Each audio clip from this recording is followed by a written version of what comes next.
KPBS On Demand is supported by Pacific Arts Movement, inviting you to the 26th San Diego Asian Film Festival, November 6th to 15th, showcasing films from China, India, Hong Kong, Japan, South Korea, Thailand, and Vietnam. For tickets and information, go to sdaff.org. Good morning, I'm Lawrence K. Jackson. It's Wednesday, October 1st. A board that investigates citizens' complaints can now investigate healthcare providers in the county's jails. More on that next, but first, the headlines.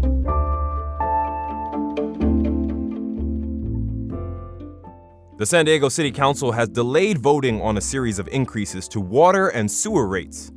The Public Utilities Department had proposed 4 rate increases, each taking effect in January.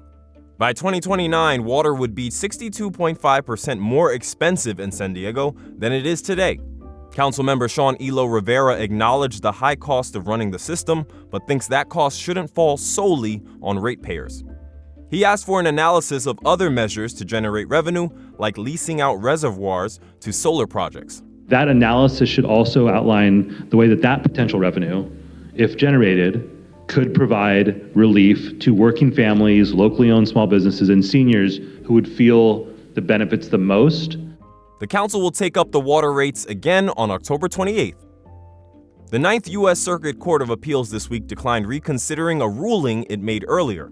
It found that the city of San Diego's ban on yoga classes in public parks and beaches was unconstitutional. The Ninth Circuit's initial ruling stems from a city ordinance focusing on street vendors that also prohibited other types of commercial activity with no permit, like yoga classes attended by 4 or more people. 2 mountain lion cubs that were orphaned and arrived malnourished to the Humane Society's Ramona Wildlife Center back in March are back where they belong, in the wild. The young mountain lions were released earlier this week after more than 5 months of rehab. Their care was specialized to limit human interaction, and they were taught essential survival skills, including hunting. Their comeback story is considered a major success for mountain lion conservation in California. Now on to some cubs we don't want to see thrive. The Padres face the Chicago Cubs again today at Wrigley Field in Game 2 in a best-of-3 National League wildcard series. The winner will advance to the NL Division Series. The Cubs managed to steal Game 1 thanks in part to back-to-back home runs, resulting in a final score of 3-1. It's now up to the Padres to win the next 2 games and try to send these Chicago Cubs back to the Midwest. From KPBS, you're listening to San Diego News Now. Stay with me for more of the local news you need.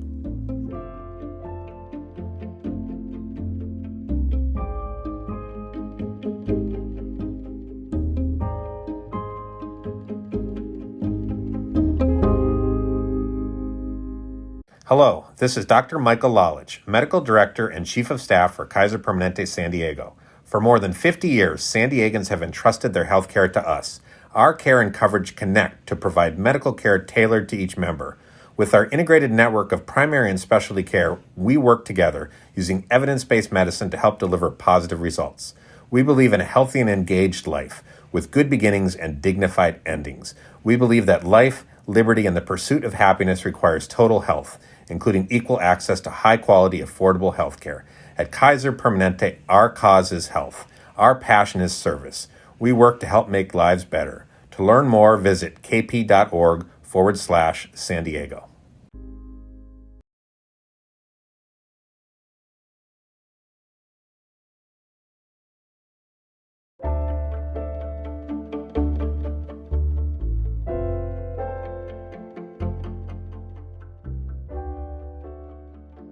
The San Diego County Board of Supervisors voted yesterday to give the Citizens Law Enforcement Review Board, or CLERB, more power. Until now, the board has only been able to investigate the county's own deputies and jail staff after an in-custody death, not the healthcare providers it contracts to work in the jails. Brett Kalina is CLERB's executive officer. Over the last couple years, we've had to summarily dismiss many allegations of improper conduct by medical providers. So we weren't even able to investigate it because CLERB didn't have jurisdiction. So a lot of family members felt like they didn't get the answers they were looking for from CLERB. County documents say CLERB plans to hire healthcare experts to help with these investigations. President Trump, along with Defense Secretary Pete Hegseth yesterday, addressed a gathering of almost every general, admiral, and senior enlisted leader in the military. Hegseth and Trump each addressed many of the culture war touchpoints they've targeted in police reforms. Trump told the military brass to be ready to fight enemies within American cities. Don King is a retired military judge working as a private attorney in San Diego. He says it's against federal law to use the military for domestic law enforcement. Long-standing military tradition and law says that our war fighters must refuse to follow an unlawful order. So it all comes down to whether the order is lawful or not. And that obviously depends on what basis the administration uses to put those troops in the cities. King says it's unusual to put troops in such a position and could lead to chaos in the ranks.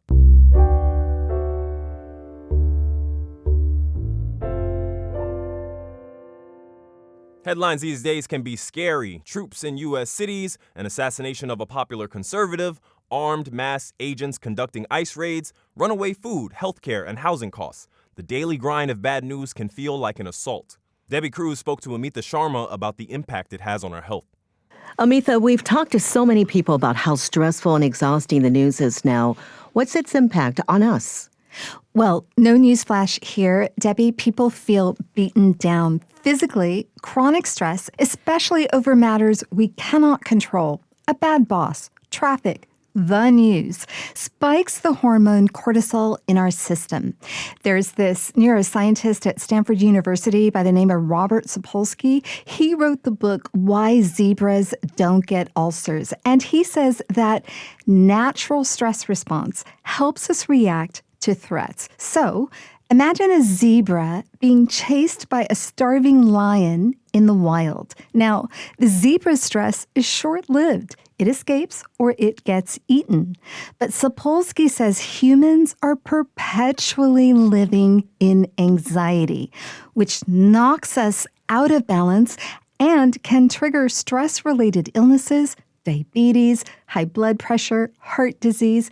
He says stress also reduces our empathy, our tolerance, and our willingness to see another person's perspective. I spoke with UC Irvine nursing and psychology professor Allison Holman. She says repeated exposure to national tragedies, such as the Boston Marathon bombing or the Orlando nightclub shooting, can actually cause collective trauma. What we're talking about are symptoms of early post-traumatic stress symptoms. So this is things like intrusive thoughts, avoidance, having hypervigilance, feeling like really on edge. Amita, the reality of everyday political life in America today is that we are divided. What, if any, effect is this polarization having on us? Well, Holman says people have more mental health issues after political turbulence, such as the January 6th insurrection. Polarized elections have also been shown to increase cortisol levels. Holman says worry over the 2020 election was linked to a 12% greater chance of new illnesses, and it was higher for Republicans than for Democrats, meaning there were worse health consequences for the party that lost. After the 2016 election, preterm births among Latina women jumped. I spoke with local independent voter Hallie DeGroot. She says she gets so upset by the continuous bad news barrage, she sometimes cries. It just hurts thinking about what, individual people are going through because of all of these things and the way they're being covered. DeGroot says she is still not tempted to turn away from the news. She vents her frustration to family and friends instead. She's 30. She says she is shocked that America is at this point, and she's very troubled by what might come next, amid what she sees as complacency. We have gotten so docile and complicit with the idea that, politicians are politicians and they just run things, so they'll also solve this for us. Another local independent voter I spoke with by the name of Josh Bell, he believes the news is still not bad enough to jar Americans out of the inertia. It's also bad in the sense where there's not a healthy level of stress to really bring out a change, which is the problem. The unrelenting heavy headlines have left Bell anxious, fearful, in disbelief, and sometimes numb. He is now reassessing whether to remain in the U.S. The uncertainty, the lack of unity, it seems to be that the United States is almost crumbling in some sense. So is there anything that can be done about this? Well, I'll bring it back to Stanford neuroscientist Sapolsky. He urges people to prioritize their well-being through practicing gratitude, meditating, and exercising. And Holman, the psychology professor at UC Irvine, says that people should really monitor how they're feeling when they're consuming the news, and if they feel overwhelmed, to take deep breaths and take breaks. Amita, thank you. Thank you, Debbie. That was Amita Sharma speaking with Debbie Cruz. Cities all around the world host climate gatherings every year, and now it's San Diego's turn. Environment reporter Tammy Murga says the first San Diego Climate Week kicks off today. Dozens of miles of beaches, wildlife living among us, scenic trails, waterfalls, and grasslands. San Diego is the most biodiverse county in America. That's Jillian Quint. She's an organizer of San Diego Climate Week. It celebrates the county's biodiversity. We're an incredible region, and it just makes sense to have a climate week here. But it also spotlights how this biodiversity is under threat from sources like climate change and how San Diegans are being impacted. We've been facing like the floods, the fires, earthquakes that we have here, and just like certain things. It's here in San Diego. Erika Rodriguez is the chairperson of the event's planning committee. She says San Diego Climate Week is an opportunity for people who may otherwise not meet to come together and collaborate on climate solutions. Even just having the week, I think is a goal, because it's going to be bringing people together. It is going to bring climate to the stage. San Diego Climate Week has something for everyone. There are over 100 community-led events scheduled around the county through October 8th. And most of them are free.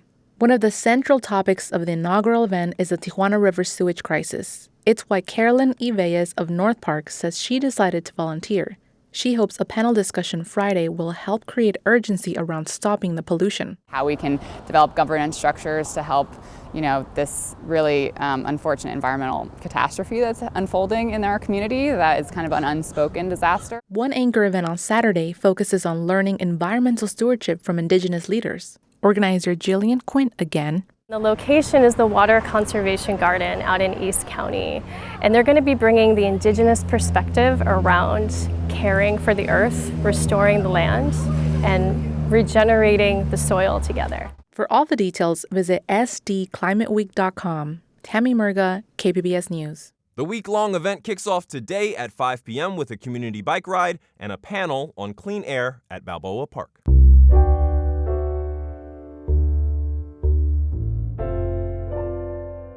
The San Diego Italian Film Festival kicks off its 19th year tonight with the theme of courage. Cinema junkie Beth Accomando previews the festival that offers an Italian perspective.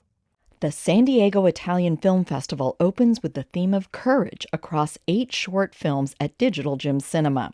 The program, called Ristretto Shorts Night, features stories where courage manifests itself in a variety of ways, from a young actress pushing against convention, to a man carrying another's grief, to Frederick II, defying the Vatican to champion art, science, and literature in 13th century Italy. E in cielo sta chi muove la mia mano, non in terra. E dimmi allora dov'eri tu quando la Chiesa metteva in terra la sua prima pietra? Dov'eri quando... Then on Thursday, the festival moves to the Museum of Photographic Arts with 6 feature films. They embody the theme of courage through portraits of women, teachers, filmmakers, and impassioned politicians, such as Enrico Berlinguer. Che quest'anno hanno avuto oltre 20 milioni di presenze. The films may be uniquely Italian in subject matter, but they resonate with universal themes we can all embrace. Beth Accomando, KPBS News. That's it for the podcast today. As always, you can find more San Diego news online at kpbs.org. I'm Lawrence K. Jackson. Thanks for listening, and have a great day.